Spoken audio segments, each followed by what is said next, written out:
So in these next clips, I'm just gonna show you just kind of airing out of quarter pipes.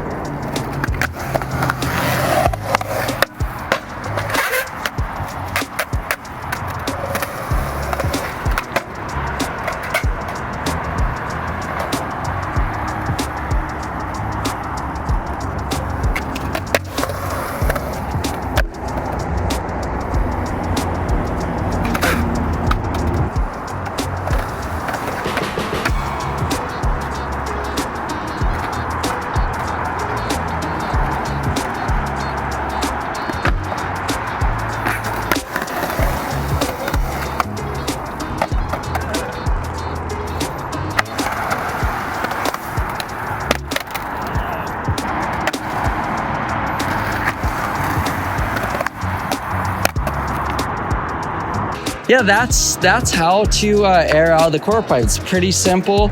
You're just gonna, come up, lift the back wheels, get that bonk, and then you're going. Just make sure that when you're approaching the quarter pipe, don't lean back too far. And then once you get that bonk, sometimes I like to just kind of, they call it boning it out, just push forward on your board, and it kind of will help level you out.